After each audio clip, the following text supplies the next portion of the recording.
My fiancé posted, "Last night of freedom," with photos from a club, sitting on another man's lap.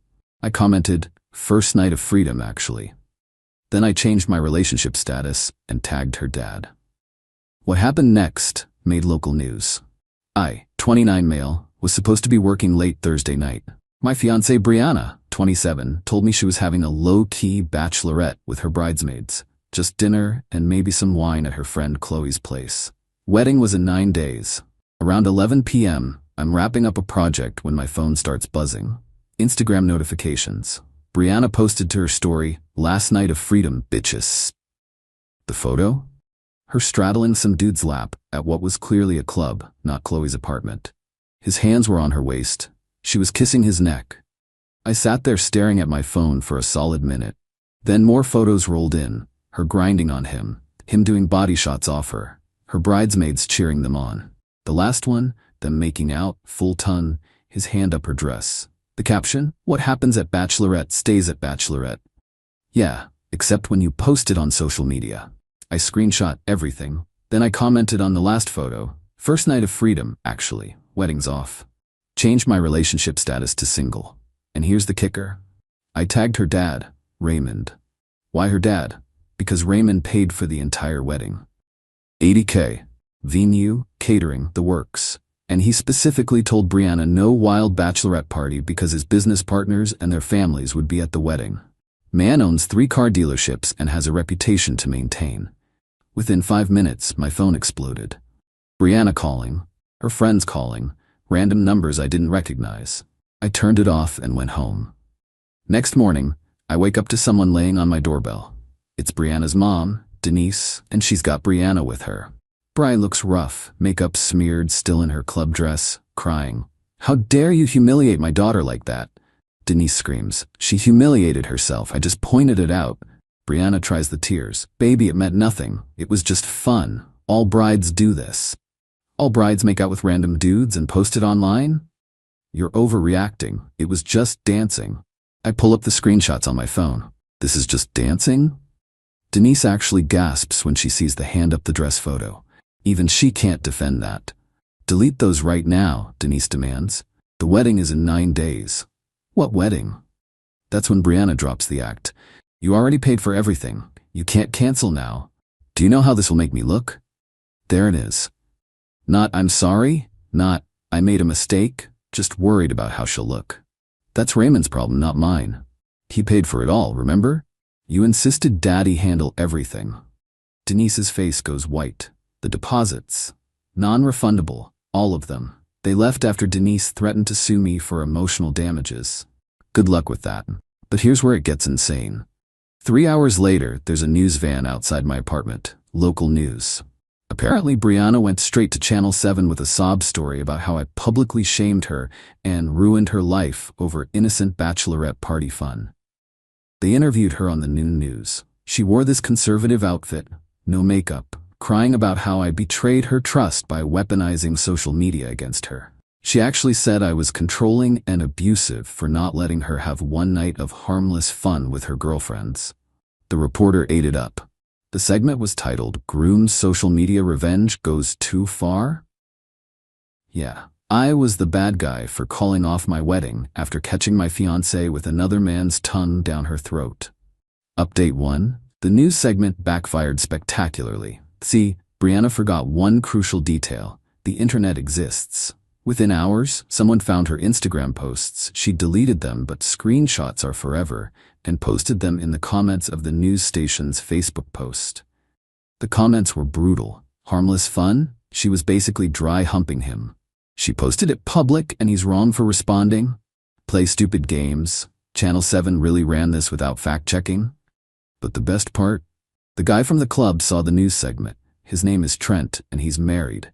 His wife saw the broadcast, recognized him, and went nuclear on their joint Facebook. Trent's wife posted everything.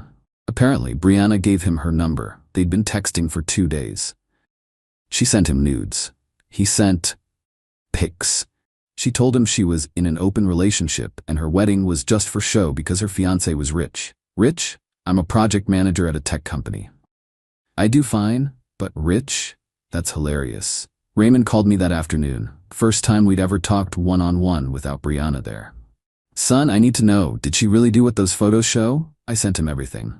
Long silence. Then, I'm pulling the entire wedding fund. Every penny I can get back, I'm taking. The rest, she can figure out. Raymond, you don't have to. Yes, I do. I raised her better than this. Her mother enabled this behavior for too long. I'm done. Later that day, Brianna tried a new approach. She showed up with her bridesmaids, Qley, Madison, and Jackie. They stood in my hallway like some kind of intervention squad. We need to talk about your toxic masculinity, Qley starts. My what now? You're punishing Bray for expressing her sexuality, Madison adds. It's 2024. Women are allowed to have fun. She can have all the fun she wants, just not as my fiancé. Jackie tries the guilt trip. Do you know how many people already bought plane tickets? My grandma is flying in from Florida. Sounds like a personal problem. Then Brianna goes full psycho. If you don't take me back, I'll tell everyone you hit me. Dead silence. Even her friends look shocked. Bri? Qley whispers, you can't say things like that. Why not? He's ruining my life, I deserve. I pull out my phone and start recording. Say that again, on camera. She storms off. Her friends follow, but Madison stops and whispers, for what it's worth. I told her not to post those photos. The news did a follow-up segment that evening. This time they had Trent's wife on. She brought receipts, the texts, the photos, everything. The narrative changed real quick from controlling groom to cheating bride caught red-handed. Brianna's Instagram went private, then deleted. Her Facebook? Gone. But she wasn't done. Update 2, y'all. This woman lost her entire mind. First, she tried to salvage the wedding. Since Daddy cut her off, she created a GoFundMe. Help me save my dream wedding after public humiliation. She raised $47. Someone donated $2 with the comment, for therapy. Then she pivoted. If she couldn't have the wedding, she'd take everything else. She started telling people we had a verbal agreement that I'd pay her back for the emotional labor she put into our relationship. 3 years of supporting me, apparently valued at $50K. When that didn't work, she went after my job. Emailed my boss claiming I was harassing her and creating a hostile work environment. We don't even work together. My boss, who'd seen the news coverage, forwarded me the email and said, you dodged a missile, not a bullet. But the peak insanity came Thursday. I'm at the grocery store when I get a call from my apartment complex. Someone tried to break into my unit. Security caught them. It was Brianna and some guy I'd never seen before. She told security she was my wife, not even fiancée anymore, wife, and lost her key. The guy was supposedly a locksmith she'd hired, except he was just her cousin Derek with a crowbar. Security had already called the cops. I pressed charges for attempted breaking and entering. At the station, she played every card. I left important medication inside. She's never taken medication. My grandmother's ashes are in there. Both grandmothers are alive. He stole my emotional support animal. We have no pets. The cop taking her statement looks so tired. Ma'am, you just gave 3 different reasons. Because I'm traumatized. Derek, meanwhile, threw her under the bus immediately. She said it was her apartment and she'd pay me $500 to get her stuff back. I didn't know about any of this drama. The security footage was damning. She clearly tried to pick the lock first, then called Derek with the crowbar. Premeditated attempted B&E. Her mom bailed her out that night and called me screaming about pressing charges against family. Denise, we're not family. Your daughter made sure of that when she tongued another man. It was a mistake. Haven't you ever made a mistake? Sure, proposing to her was apparently a huge one. She hung up on me. But remember Trent's wife from earlier? She reached out to me through Facebook. Turns out, Brianna was still texting Trent, even after everything exploded, sending him photos, begging him to leave his wife, saying they were meant to be, and their meeting was fate. Trent's wife was building a harassment case. She asked if I wanted to combine evidence. Absolutely. Then Friday, the day before what would have been our wedding, Brianna made one last play. She showed up at my work, in a wedding dress. The wedding dress. The one that cost $8K that her daddy bought. She stood in our lobby, full veil and everything, crying and begging me to remember our love. Security escorted her out, but not before everyone got photos and videos. Someone set it to sad violin music and it went viral on TikTok. 2.3 million views. The comments were savage. The mascara tears really sell the crazy. This is why we don't ignore red flags. Bro dodged a nuclear warhead. My favorite, imagine being the other dude watching this like. Final update. The wedding day came and went. I spent it at a bar with my boys, watching football and eating wings. Best Saturday I'd had in months. But Brianna? Oh, she had different plans. She showed up at the venue, in her dress, with a photographer. See, she couldn't get any refunds, but the venue was still technically booked. So she decided to have her wedding anyway. Alone. She did a full photo shoot, walking down the aisle, fake cutting the cake, first dance with an invisible groom, the works. The venue staff were so uncomfortable they called Raymond. He showed up and lost his shit. I got a play-by-play from the catering manager who's friends with my buddy. You're embarrassing yourself and our family. I deserve my special day. He stole it from me. He stole it? You couldn't keep your tongue in your mouth for 9 days. She apparently screamed that he never supported her happiness, and this was her truth. Raymond left, but not before telling the venue staff to box up all the food and donate it to the homeless shelter. At least someone benefited. The photographer, who hadn't been paid up front, she assumed Daddy would handle it, left halfway through when he realized no one was paying him. But not before posting some shots on his Instagram with the caption, "Weirdest gig ever. Bride, no groom, still wanted couples photos, I can't make this up." Those went viral too. Brianna holding her own hand, Brianna slow dancing alone, Brianna toasting to nobody. It was tragic and hilarious simultaneously. Court date for the B&E charge was last week. She pled down to attempted trespassing and got 100 hours community service, $2,500 fine. Restraining order keeping her 500 feet away from me and my residence. Her lawyer tried arguing she was having a mental health crisis brought on by public humiliation. Judge wasn't buying it. Your client attempted to break into someone's home with a crowbar. Mental health isn't a free pass for criminal behavior. Trent's wife also got a restraining order. Turns out Brianna had started driving by their house at night. Trent finally came clean to his wife about everything. It wasn't just that one night. They'd hooked up twice before the bachelorette party. Once in his car, once at a motel. The motel had receipts, paid for with a credit card, Brianna's credit card, the one her daddy paid for. Raymond found out when he was going through statements to cancel everything. That was the final straw. Raymond and Denise are getting divorced. 31 years of marriage, done. Denise blamed him for abandoning their daughter. Raymond blamed her for creating a monster. Brianna's now living with her friend Jackie, working at a makeup store. She got fired from her marketing job after the wedding dress work stunt. And according to mutual friends, telling everyone I abused her and ruined her life over nothing. Last week, I got a text from an unknown number. "I'm sorry for everything.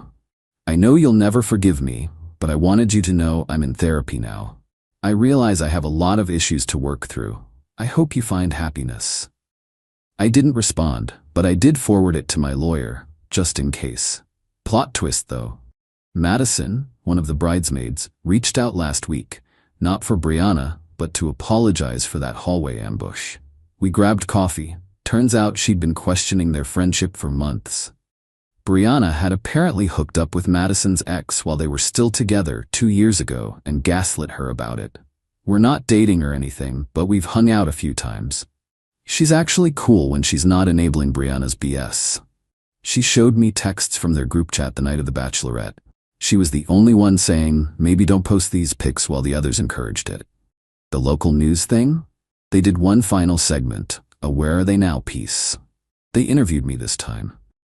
I kept it simple. I saw my fiancé cheating, ended the relationship, and moved on. Everything else was her choice. They asked if I had any regrets. Yeah, not seeing the red flags sooner. Like when she made out with a stranger at her sister's wedding and called it testing the waters. Should have run then. The reporter's face was priceless. That didn't make the final cut. As for me, life's good. Got a promotion at work. Turns out being the guy who dodged the crazy bride makes you a legend at the office. Moved to a better apartment. No memories there. Started rock climbing again. Brianna hated it, said it was too dangerous. Even got a dog. a rescue pit bull named Diesel. Brianna was allergic. She wasn't, just didn't like dogs. The best part? Running into Raymond at a coffee shop last week. He bought my coffee and said, "You know, I was planning to give you both a house as a wedding gift. Dodged that bullet too, didn't you?" We actually laughed about it. To everyone asking if I think Brianna learned anything, nah. People like that don't learn, they just find new people to blame. Last I heard, she was dating some gym bro who thinks her ex, me, was intimidated by her free spirit. Good luck with that, gym bro. You're gonna need it.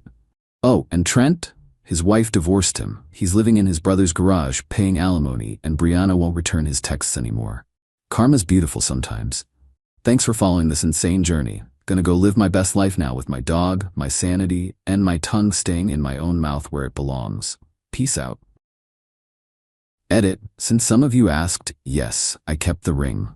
Sold it and bought a sick gaming setup. Brianna can die mad about it. Edit 2. For those saying this is fake, I wish it was. My life would have been way less chaotic. But hey, believe what you want. I'm just glad it's over. Edit 3. Just found out through the grapevine that Brianna tried to sue the news station for defamation because their follow-up coverage ruined her reputation. They countersued for filing a frivolous lawsuit. She now owes them legal fees. You literally cannot make this up.